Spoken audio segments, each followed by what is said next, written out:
She reached into her bag and took out her cigarettes. God, she hadn't even smoked until a few months ago.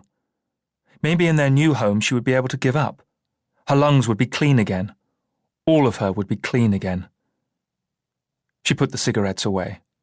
Maybe she would quit right now. She ran through a list in her mind. Had they done everything? Was everything packed?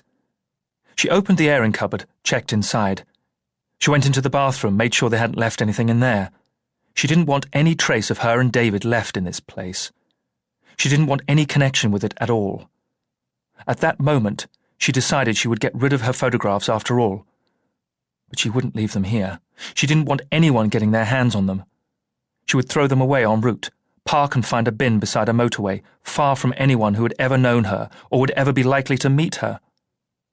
Yes, she had to erase all traces of herself from here. She had to wipe out this chapter of her life. The therapist had said that, although it was hardly a great insight, was it? So she had vacuumed the place until the bag was full. She had scrubbed the walls until every muscle in her arms and shoulders screamed out for her to stop. She had disinfected the cupboards and the bath and the toilet. She had thrown open the windows and left them like that for days, so all traces of her and David would fly away, out the window, going, gone. Are you almost ready?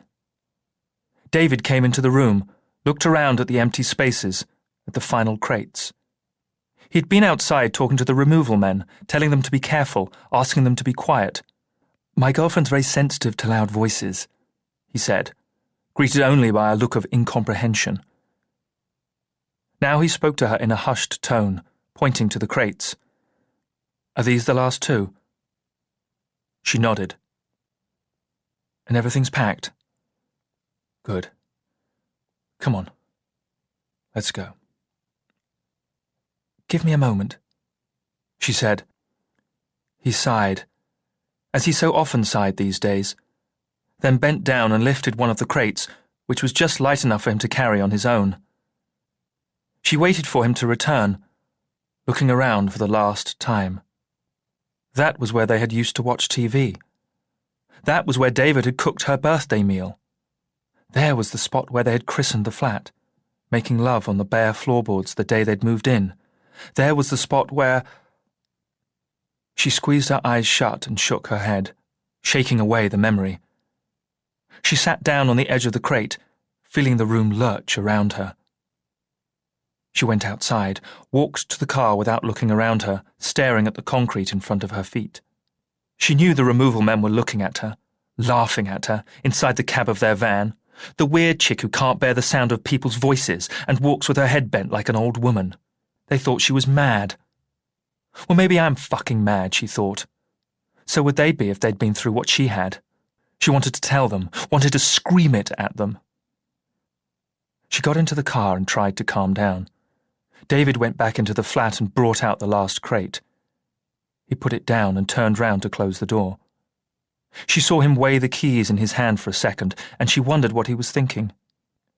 He opened the car door, and for one awful moment, she thought he was going to tell her that he had changed his mind, that he wanted to stay, that she would have to go back inside.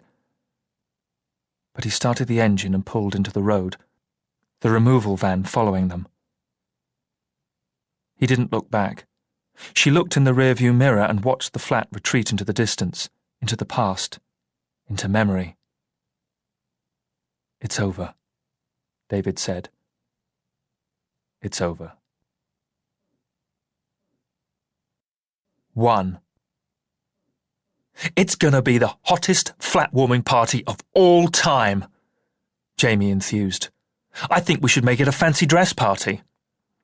"Excellent idea," said Kirsty. "With a theme?" "No, no theme. Freestyle fancy dress. Come as whoever or whatever you like." He fell with her onto the bed, in the soon-to-be-vacated bedroom in the house she shared with 3 other nurses, and buried his face in her soft hair. He kissed her neck and breathed in her scent, a cocktail of skin and apricot shampoo and the perfume she applied every morning. Walking into her bedroom, where her fragrance hung constantly in the air, always made him feel happy and loved and sexy. And soon they would be living together. They would be sharing a bedroom, and he would live with her fragrance.